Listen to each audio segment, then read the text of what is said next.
Tito 2, nós vamos ler do 11 ao 15.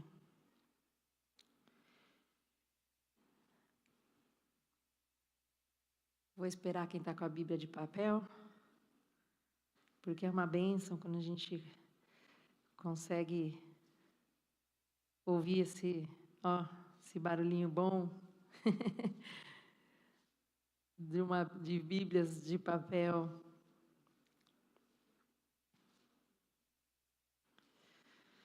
Paulo falando a Tito, instruindo a Tito, e por consequência, instruindo a nós também. Amém? Depois do 2, nós vamos passar para o 3 de uma vez, tá? Então, você continua na mesma página aí, que nós vamos ler o 3 também, do 1 ao 8. Então, vamos lá. Pois a graça de Deus se manifestou salvadora a todos os homens.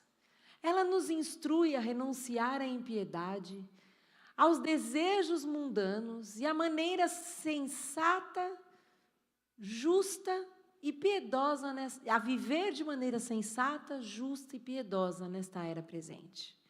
Enquanto aguardamos a bendita esperança, a gloriosa manifestação do nosso grande Deus e Salvador Jesus Cristo. Ele se entregou por nós a fim de nos remir de toda iniquidade e purificar para si mesmo um povo particularmente seu, dedicado à prática do que é bom. É isso que você deve ensinar, encorajando-os e repreendendo-os com toda autoridade. Ninguém despreze você.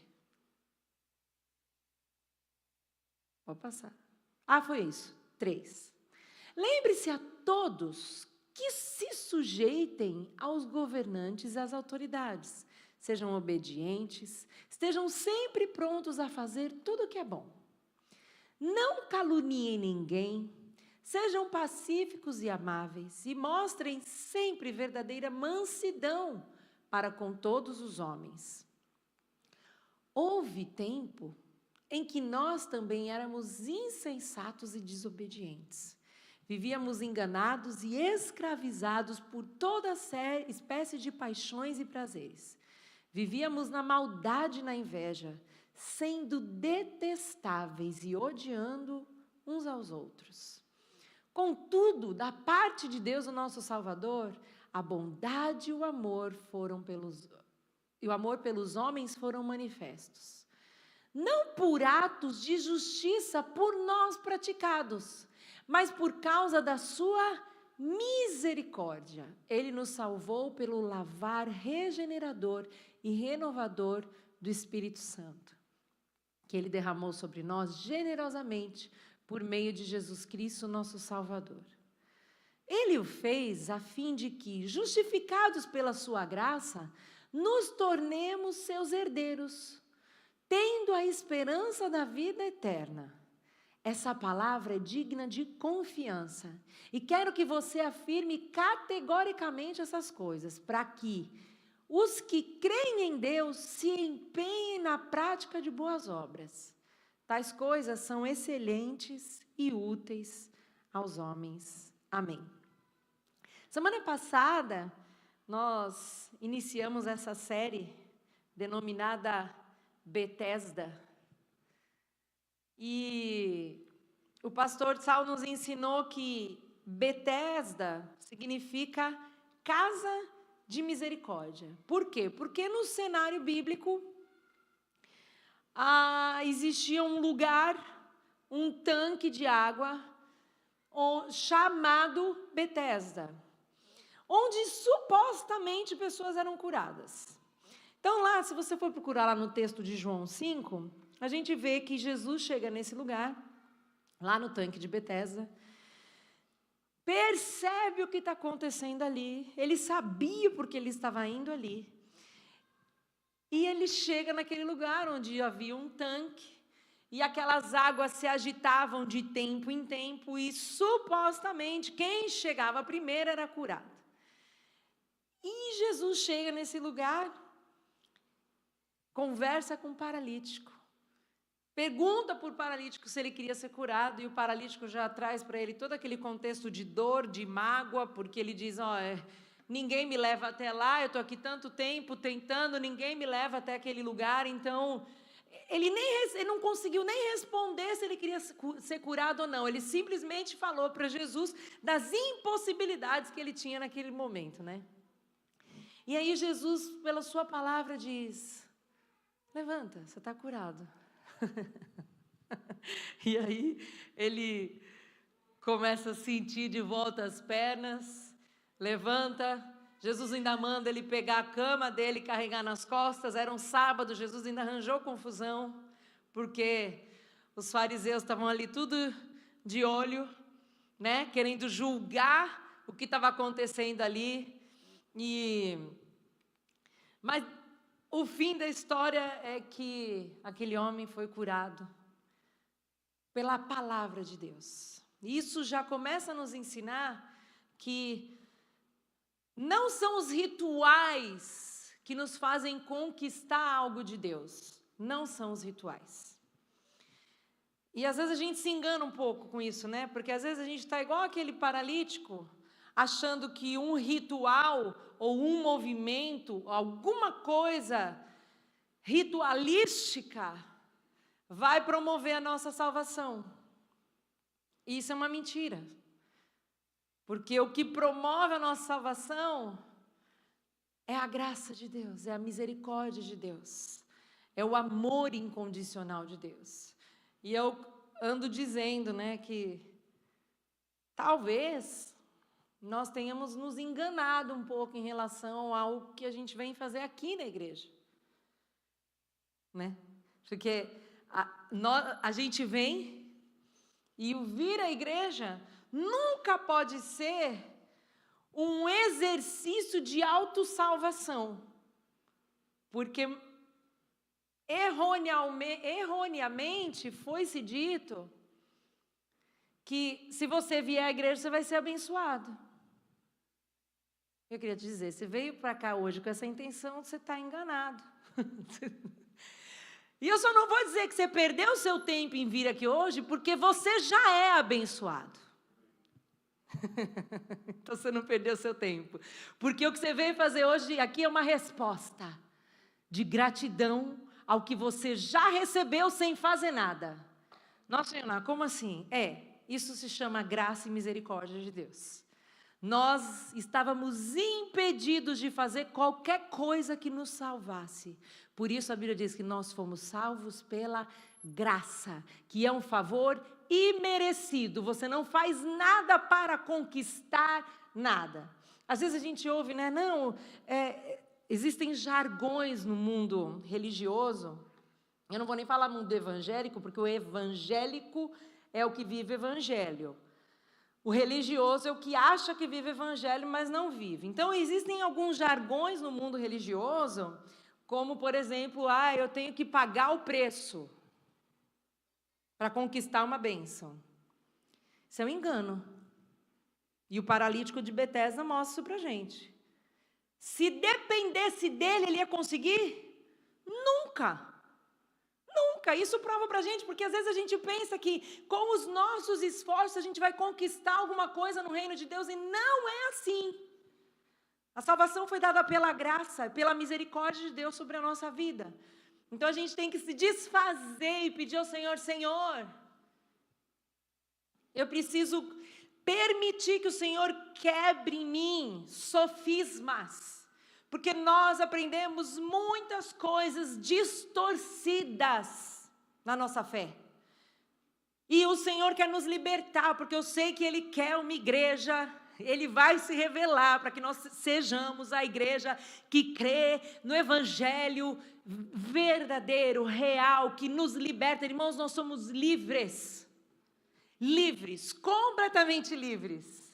E é isso que nós pregamos. E aí você fala assim, nossa, mas como uma pastora, que é pastora, vai pregar que não preciso vir na igreja para ser abençoada, a igreja vai ficar vazia. Não.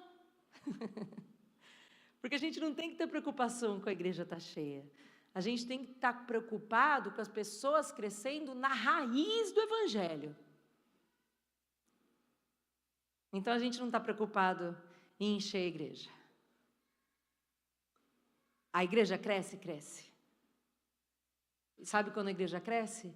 Quando ela tem crentes que estão enraizados, tão enraizados, que eles não precisam convencer ninguém. A vida dos enraizados atrai os sedentes. E é isso que nós vamos viver como igreja. E eu não tenho dúvida do que eu estou falando. Nós seremos as pessoas que têm tanta firmeza no Evangelho que a nossa vida, pelo Espírito Santo de Deus, porque não é por nós, mas pelo Espírito Santo de Deus, vai atrair outros. Vocês creem nisso? Glória a Deus. Nós temos algumas definições de misericórdia, da palavra misericórdia, e o pastor trouxe algumas. A semana passada ele trouxe uma que é Hesed. Eu não sei falar hebraico, tá? Estou só fingindo que eu sei. Hesed, que quer dizer bondade, benignidade e fidelidade. Ele também falou do grego, que é eleos ou oikitirmos, que quer dizer também a mesma coisa, compaixão, piedade, bondade. Mas em latim também existe uma tradução que eu gostei muito, que vem de duas raízes, miserere e córdia. Miserere é o miserável, o mísero, e córdia é do coração. Então, no latim, que é a língua que mais se aproxima do nosso português, misericórdia é como se fosse uma piedade de coração. O meu coração é voltado para o miserável. O meu coração olha para o miserável. O meu coração se compadece do miserável. E olha que interessante, a palavra compadecer é padecer junto.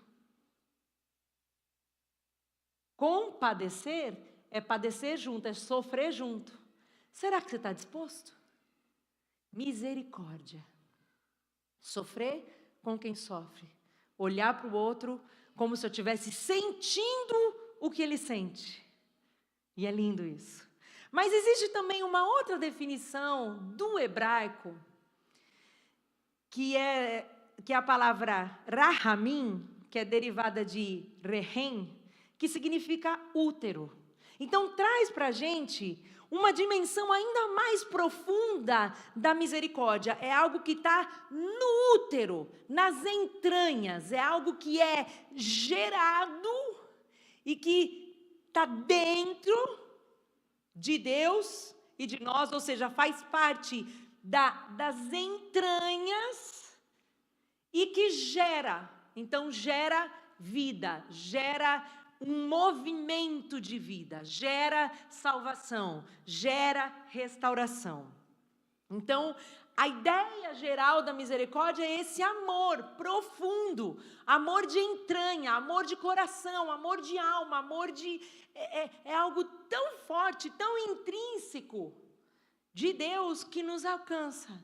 Então, é uma bondade que é extravagante, é um amor...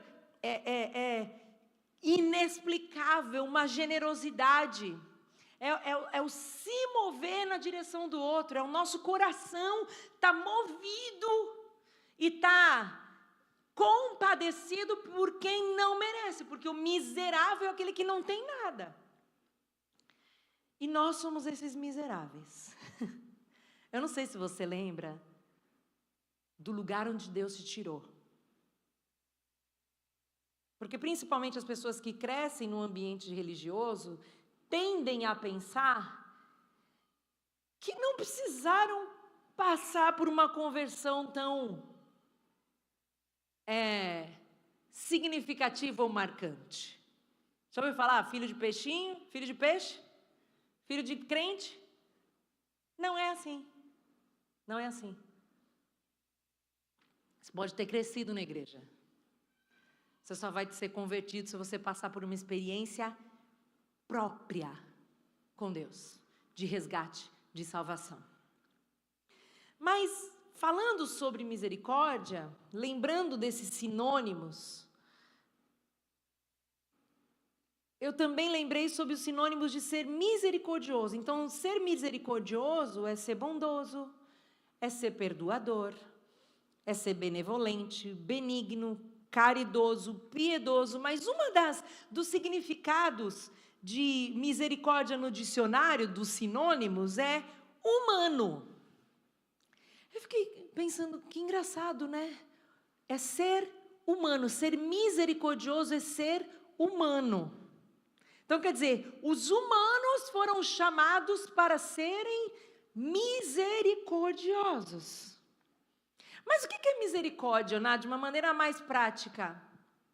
Misericórdia é quando Deus não nos dá o castigo que nós merecemos. Então, a gente merece o quê? Morte, condenação, castigo, julgamento, tudo isso. Mas a misericórdia é quando, merecendo, eu deixo de receber. Então, imagine, se você causou, se você teve um problema e passa por um julgamento e você sabe que o seu castigo vai ser grande, mas chega alguém e fala, não, deixa comigo. Imagina, você está lá no trânsito, fez uma infração feia, você sabe que você está errado. Imagina, o policial te para e já dá aquela tremedeira. Imagina, é luzinha azul e vermelha atrás de você. Não tem um que não trema com aquela luzinha. Alguém já foi parado aí? Ah, que bom, não fui só eu. Quando para atrás de você, quando você vê a luzinha, você fala, o que eu fiz? E aí, uma vez o policial parou atrás de mim porque eu estava dançando no volante. Eu lembro que a Lavínia estava lá atrás, chorando, sabe, criança pequena, era pequenininha, estava lá, esbravejando, gritando, não sei o quê, e eu comecei a querer brincar com ela e comecei, e dança e brinca, daqui a pouco a luzinha, pá. Ele falou assim, senhora, a senhora estava sem as duas mãos no volante. Eu falei, senhor, eu estou dançando para tentar fazer aquela criança parar de chorar. Ele começou a rir. Ele falou assim, eu entendo, mas a senhora não pode ficar sem as duas mãos no volante. Falei, amém. Olhei para trás, falei, querida, até agora eu estava dançando. Vai pedindo misericórdia aí atrás. Mas quando o policial te para e você sabe que você cometeu um erro, a hora que ele pega a sua driver e volta para o carro dele, você fica clamando por o quê? Misericórdia. Senhor, tem misericórdia. E aí quando ele volta e fala assim, vou te dar só um warning. Não é assim? Ai, você fala, ai, graças a Deus. Não vai me prender, não vai, né? Você sai de lá como? Aliviado. Então, a misericórdia é isso aí. Você sabe que você merece uma multa, você sabe que talvez você mereça até ser preso, mas existe um amor, existe uma compaixão de alguém sobre a tua vida e ele... Não, é o seguinte, tá tudo bem, por favor, da próxima vez tente, né? É uma misericórdia, é deixar de receber um castigo que você sabe que você merecia. Se bem que no caso da Lavínia, quem merecia o castigo era ela, não era eu, né? Mas tá bom. A graça é diferente. Elas atuam juntas, mas elas são diferentes. Então, o que é a graça? A graça é o bem que Deus nos dá sem a gente merecer. Então, um dia, você acorda, teu patrão vem ali e fala assim, querido, hoje eu vou te dar $100 mil. Não, como assim? Não, mas eu estou trabalhando só 2 meses aqui com o senhor. Não, mas eu não mereço, eu sei que você não merece, mas eu senti de te dar $100 mil hoje. Você chega e fala assim, peraí, eu não mereço. Você até achava que merecia uns 10, mas 100? Né? Que a gente sempre acha que a gente merece. Então a graça é isso, a graça é quando você recebe algo que você não era digno de receber. Você não fez nada para receber aquilo, mas você recebe. Então a graça é a salvação que você merece, que você recebe, ou melhor, que você recebe sem merecer. Então, enquanto a misericórdia é o castigo que você deixa de receber, a graça é um presente que você não merecia, mas você recebe. Amém? E é legal falar sobre isso, porque às vezes esses conceitos se misturam na nossa cabeça. Eu lembro que a primeira vez que eu estudei isso, eu falei, nossa, para mim graça e misericórdia era a mesma coisa. Mas não é. Elas atuam juntas, mas elas são diferentes.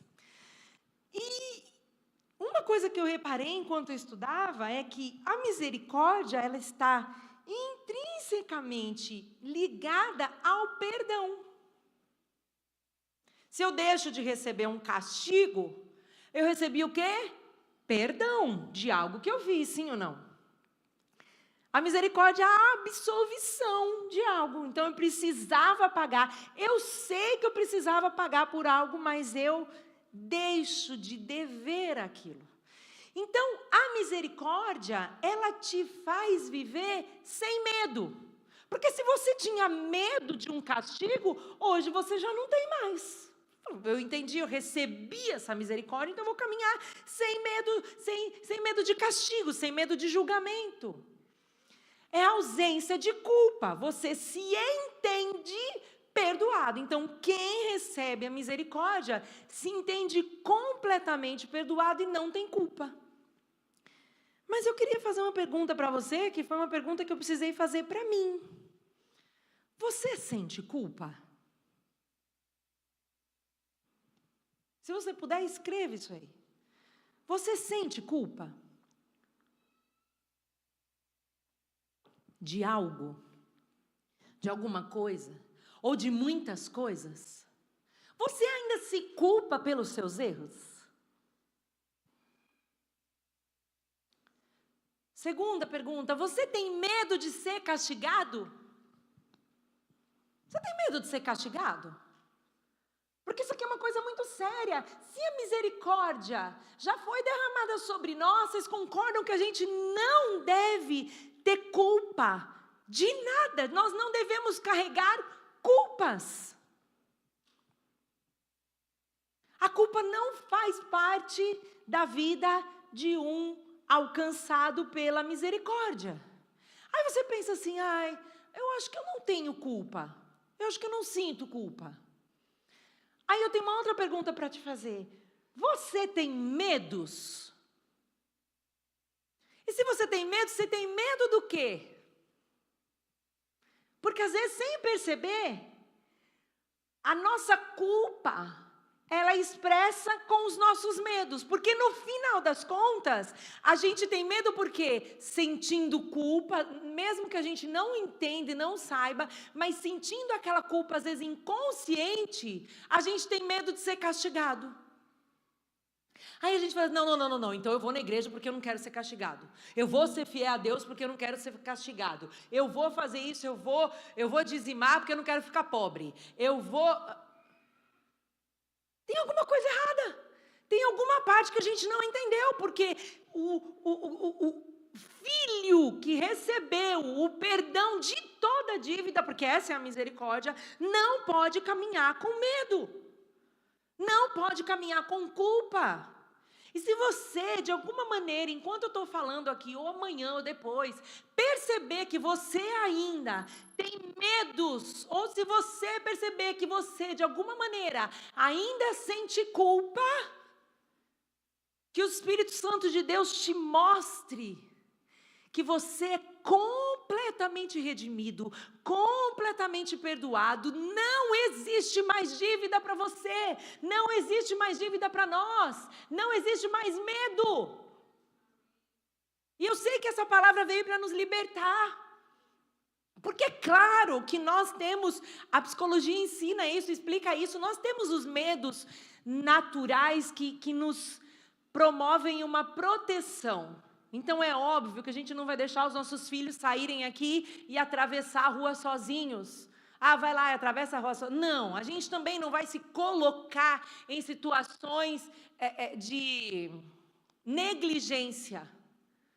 Então isso é um cuidado, mas não é o medo. Dá para entender a diferença? Então, se nós fomos completamente perdoados, completamente redimidos, completamente alcançados pela misericórdia, nós não podemos ter medo de nada, igreja, de nada. Porque se a Bíblia fala que todas as coisas contribuem juntamente para o bem daqueles que amam a Deus e vivem o quê? Todas as coisas, mas aconteceu uma coisa aqui, Ana, que é meio desconfortável. Tem propósito. E é para o teu bem e para a glória de Deus. Então não tenha medo, não viva com medo. Você não está pagando por nada, porque não é nem questão de você pagar ou não pagar porque você quer pagar. Você não pode pagar. Nós somos completamente incapazes de pagar por qualquer coisa. Então, que hoje você se sinta profundamente amado, profundamente perdoado, profundamente alcançado pela misericórdia do Senhor. Porque isso é uma libertação. E às vezes a gente caminha dentro da igreja, achando que a gente está entendendo tudo, mas a gente não entendeu. E Deus não nos quer caminhando assim, porque o Evangelho é um caminho de liberdade. E é claro que a misericórdia e a graça não te dão o direito de continuar vivendo uma vida pecaminosa. Não, não é isso. Paulo fala sobre isso, não é isso. Mas sabe o que acontece? Quando você entende que você é profundamente perdoado, que você foi profundamente limpo pela misericórdia, e você realmente nasce de novo, você não vai ter vontade de caminhar em pecado. Você vai ter falhas? Vai, porque a gente está num processo de transformação e de santificação, mas a tua vontade e a tua devoção diária vai ser fazer a vontade de Deus, fazer a vontade de Deus, e você vai aprender, inclusive, a fechar os seus olhos e se afastar das coisas que você sabe que vão de alguma maneira, te deixar vulnerável. Você vai fechar brechas. Existem coisas na nossa vida que nós precisamos fechar de maneira radical, se a gente quiser realmente viver a vontade do Senhor. Seja radical. Seja radical. Porque você já recebeu, não é porque você vai receber e porque Deus está esperando que você faça isso ou aquilo, de jeito nenhum, mas porque você já recebeu e já tomou posse dessa salvação. Você se compromete com o que você já recebeu e continua caminhando em santidade, porque você recebeu a misericórdia. Então a primeira coisa, pergunte a você mesmo se você ainda tem culpa. E se você ainda tem medo de ser castigado. Sabe uma maneira interessante de fazer uma avaliação disso? É saber a maneira que a gente trata os nossos filhos. Ou trata os outros. Quando a gente vai ensinar os filhos, a gente fica ameaçando os nossos filhos com o que Deus pode fazer com eles. Sim ou não? Vocês já erraram desse jeito ou não? Só eu. Deus não gosta. Se você fizer isso, Deus vai te castigar. Vocês ouviram isso já? Alguma vez? E a gente ouve e reproduz. Não é esse o caminho. O caminho é você olhar para o teu filho e falar assim: você é alvo da graça, da misericórdia, você foi resgatado, e o caminho para andar não é esse, é outro. Deixa eu te lembrar quem você é. Eu já precisei corrigir minhas filhas quando elas falharam, como eu também, como adolescente, falhei muitas vezes.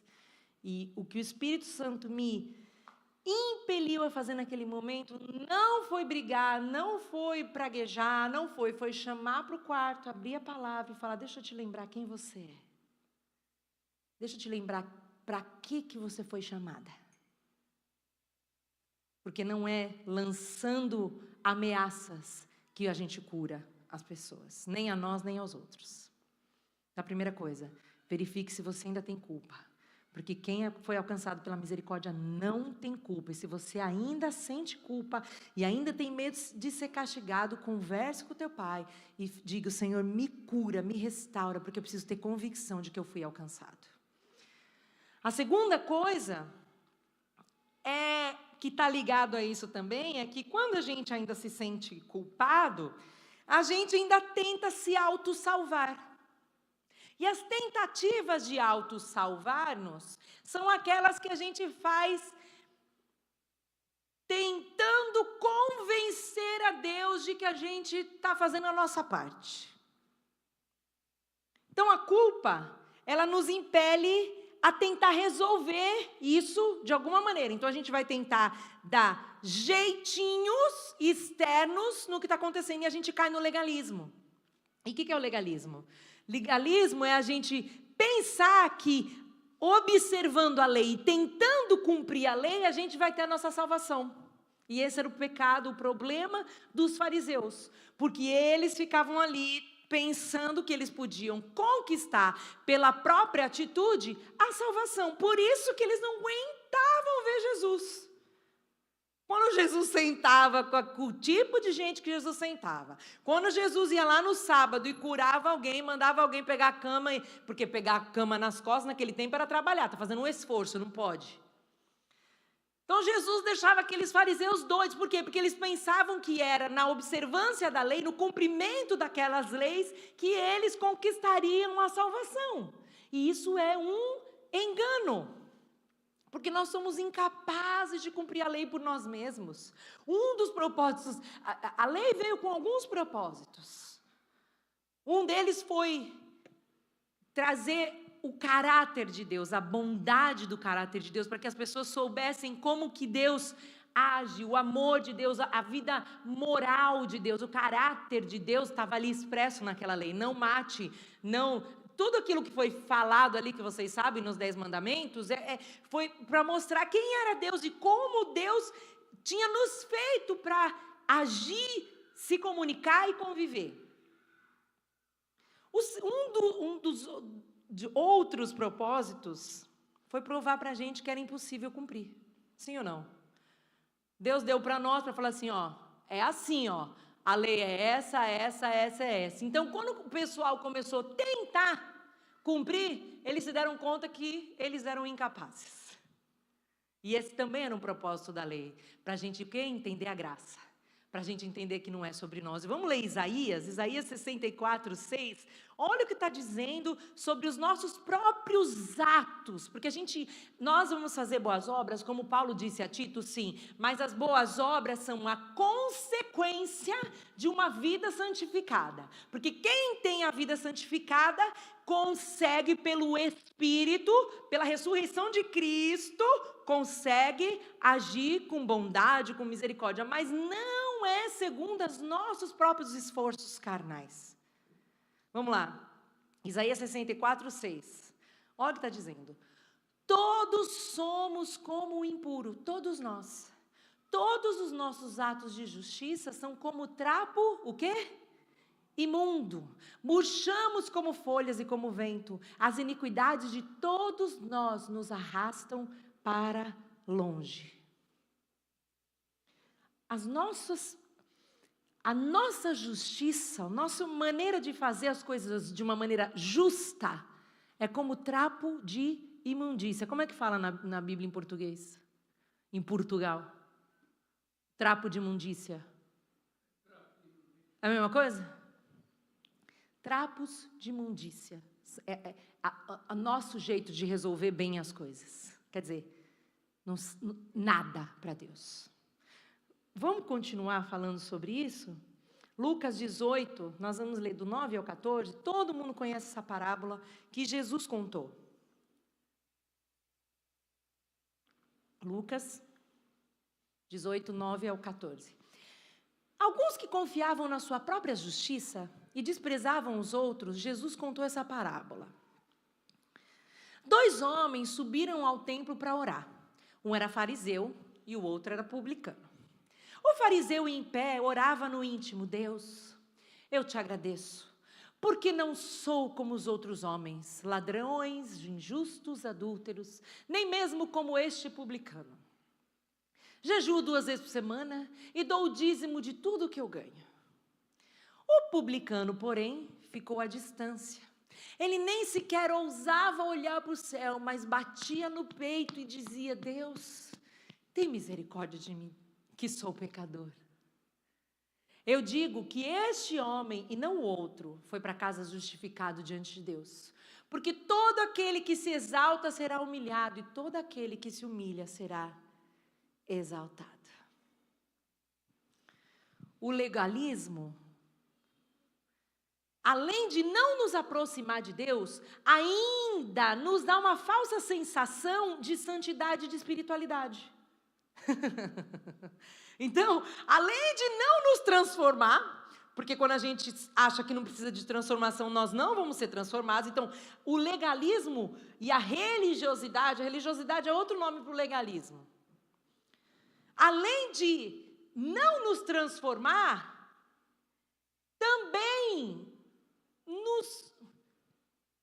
parece que coloca uma capa, uma máscara na nossa real condição, porque parece que a gente está fazendo tudo certo. Então o ativismo faz isso com a gente. Às vezes a gente está ativo, fazendo a coisa na igreja, fazendo a coisa, nossa, e não só na igreja, às vezes, nossa, vocês já viram pessoas que acham que são salvos por causa das boas obras? Então não, eu levo comida pro mendigo todo sábado, eu levo sopa, então minha dívida, tal.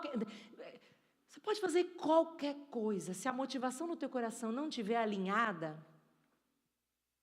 a obra não passa pelo fogo, porque as obras que vão passar pelo fogo são as obras que são feitas com a motivação alinhada, que são pelo amor. Por isso que o que Deus espera de nós não é sacrifício, mas é o quê? Misericórdia. O povo estava muito preocupado com sacrifício, e às vezes a gente se preocupa tanto, né? Às vezes a gente se preocupa tanto com o que acontece só aqui. O que Jesus quer de nós? Misericórdia. Amor. Porque é assim que Jesus vai ser conhecido. Jesus não vai ser conhecido por uma música bonita cantada aqui. E a gente canta, adora. A gente tenta fazer o nosso melhor. Com excelência para o Senhor. Mas a verdade é que você pode fazer o melhor aqui. Eu posso pregar aqui com a motivação errada. Vocês sabiam disso? Você pode fazer uma oração com a motivação errada. Algum de vocês já correu o risco de fazer oração pensando nas palavras que você vai usar por não ter vergonha do que os outros vão pensar? Alguém já passou por isso? Pensar, deixa eu ver o que eu vou usar aqui, que palavra que eu vou orar aqui agora. Está errado. Então você pode orar com a motivação errada. Você pode orar para os outros com a motivação errada. Você pode ungir uma pessoa com a motivação errada. Você pode pregar com a motivação errada. Você pode cantar com a motivação errada. Porque se for para a tua vaidade, para o teu eu, para o teu orgulho, e se for para tentar conquistar a sua salvação, já está errado. Porque não é assim que você conquista a salvação. Aliás, a salvação não se conquista. A salvação se recebe.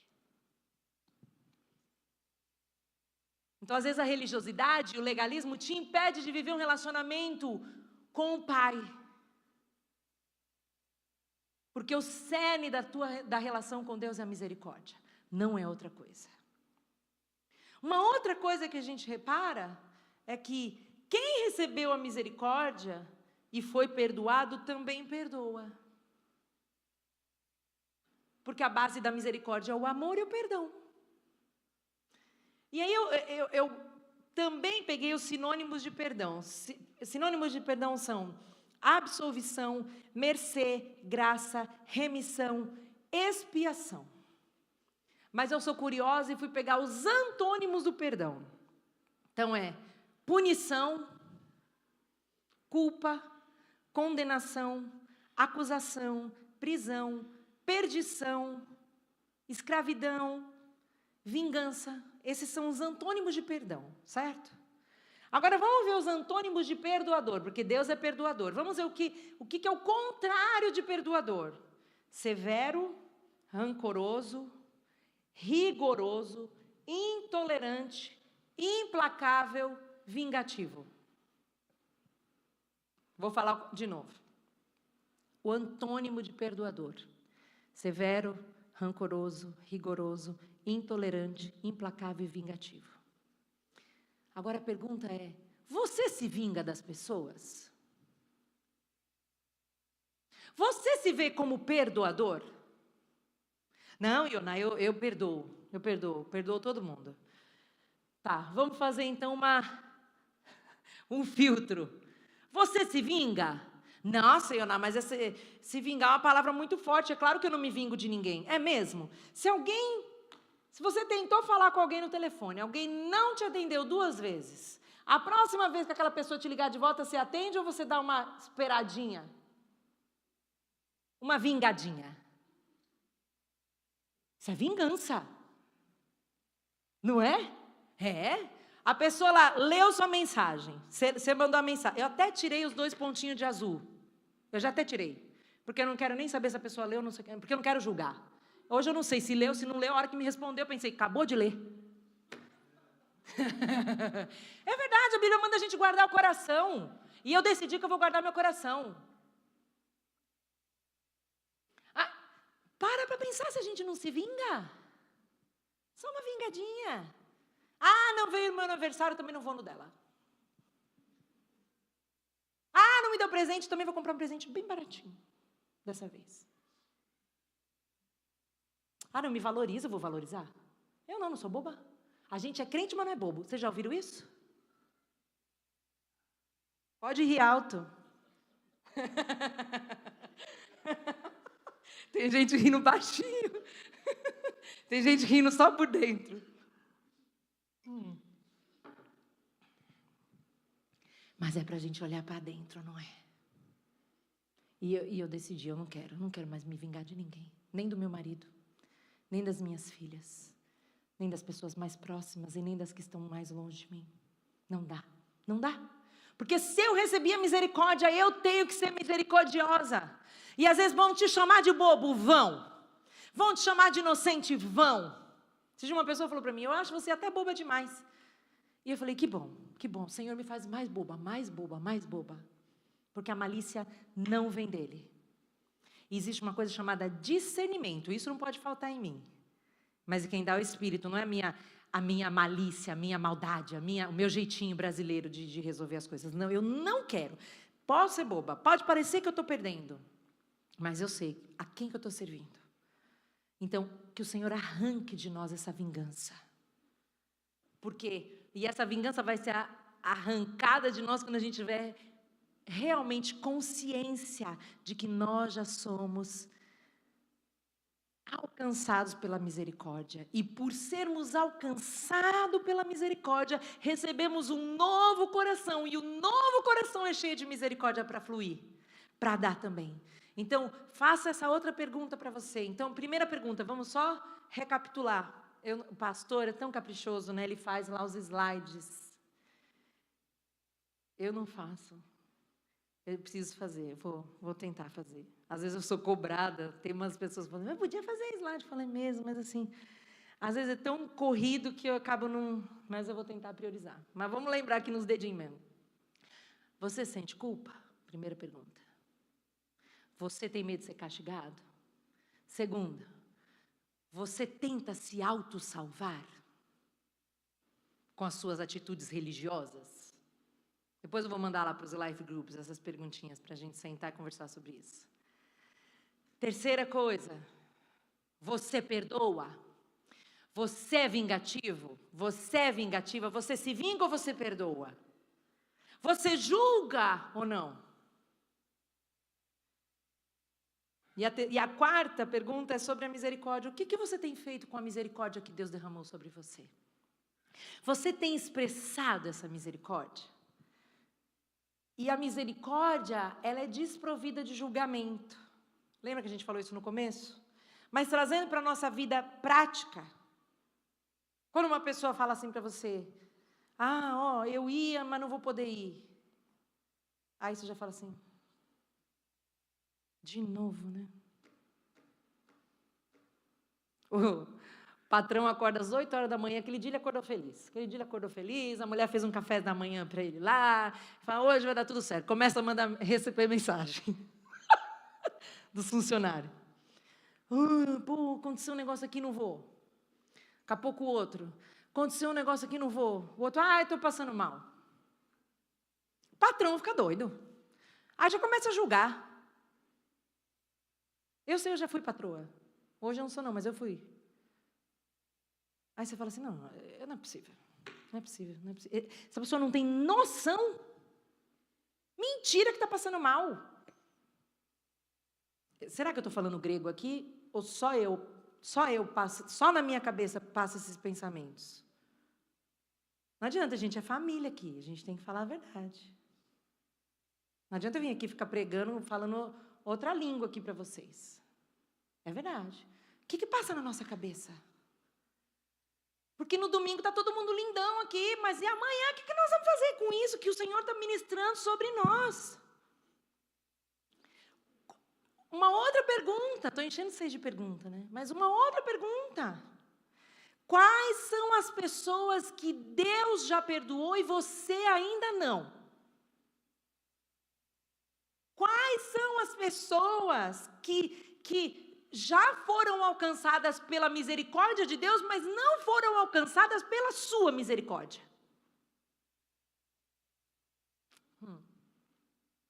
Eu já vou acabar. Que a gente vai celebrar a ceia ainda hoje. Mas quais são as pessoas que não conhecem a misericórdia de Deus porque você não apresentou a misericórdia de Deus para elas? Olha o Samuel me imitando, Nicinha. Tá assim, ó.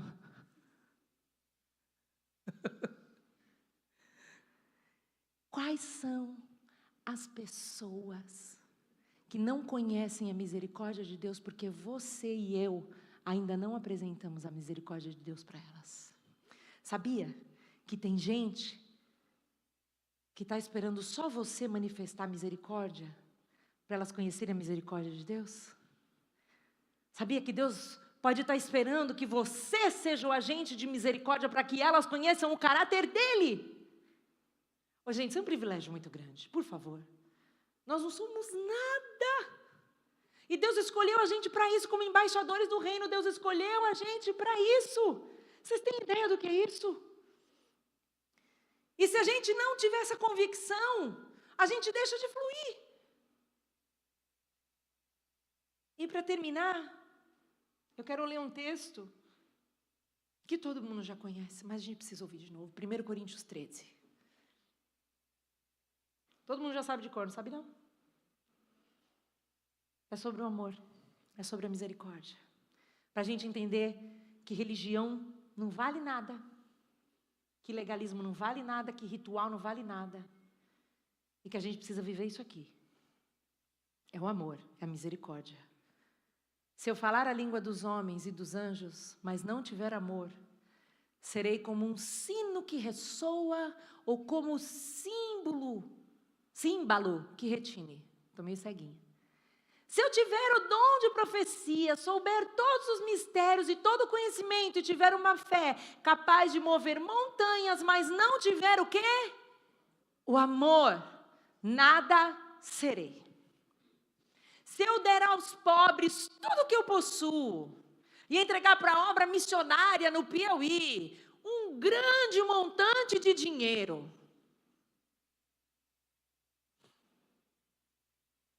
e entregar meu corpo para que eu tenha de que me gloriar, mas se não tiver amor, nada disso me valerá. Próximo. O amor é paciente. Vê se isso aí parece com misericórdia. O amor é paciente, o amor é bondoso. Não inveja. Quem tem inveja aí? Você tem inveja? Eu, às vezes, me pego com inveja. Vocês também ou só eu? Que bom. Vamos nos confessar aqui e nos arrepender. O amor não inveja, não se vangloria, não se orgulha, não maltrata. Você maltrata? Não procura os próprios interesses, não se ira. Agora pegou, hein? Não guarda rancor. O amor não se alegra com a injustiça, mas se alegra com a verdade.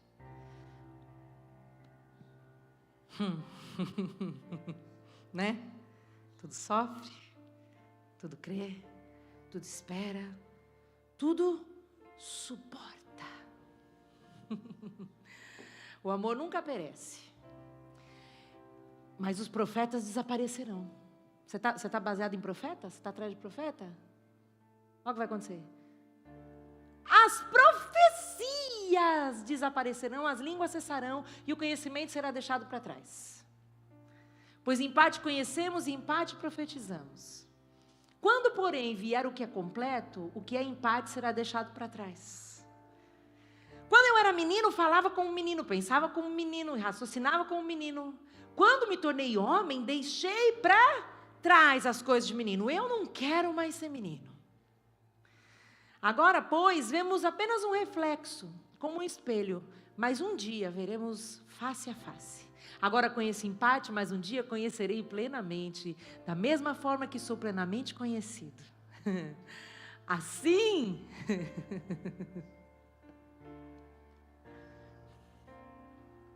eu não quero viver outra coisa. E eu também não quero que vocês vivam outra coisa. A gente é uma família aqui. O que permanece? Permanecem esses três: a fé, a esperança e o amor. O maior destes, porém, é o quê? O amor.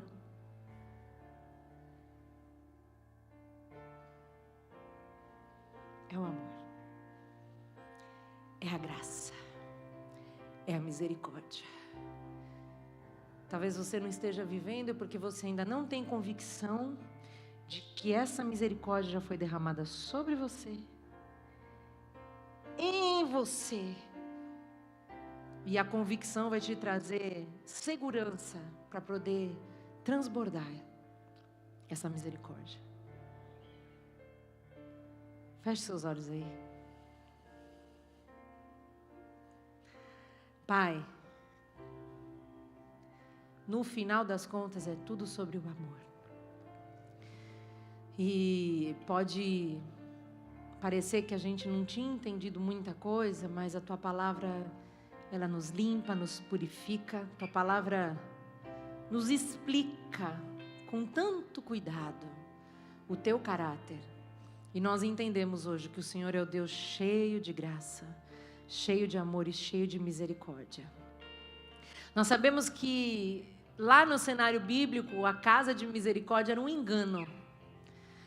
Mas nós queremos ser essa casa de misericórdia genuína, porque o Senhor é a casa de misericórdia. Betesda, o Senhor é essa misericórdia e nós queremos, Senhor, primeiro ter convicção, porque nós já recebemos, a Tua palavra diz que isso já aconteceu, então a gente só precisa ter convicção. Se há alguém aqui que ainda não tem convicção dessa misericórdia, que hoje seja um dia de abrir de olhos, que escamas caiam, Senhor, e que as pessoas que ainda não entenderam consigam entender e consigam receber, para que nós possamos, Senhor, além de receber, transbordar da Tua misericórdia, porque nós sabemos que o Senhor não está atrás de sacrifício, o Senhor não está atrás de nada que a gente tenta fazer para chamar a Sua atenção. A gente não precisa fazer nada para chamar a Tua atenção, e a gente também não precisa fazer nada do lado de fora para tentar esconder a nossa culpa, não. Senhor, nós queremos ser essa misericórdia ambulante que o Senhor nos chamou para ser, porque assim o Senhor vai ser conhecido. O Senhor não está atrás de bons pregadores, o Senhor não está atrás de bons músicos, o Senhor não está atrás de pessoas que façam as coisas de uma maneira performática, excelente. Não, o Senhor não está atrás disso. Mas a Tua palavra diz que o Senhor se agrada dos adoradores que adoram o Espírito de verdade. E a gente não precisa nem de um altar para fazer isso, porque nós somos o templo, nós somos o Teu templo. Possamos realmente entender, receber e viver essa verdade em nome de Jesus. Amém.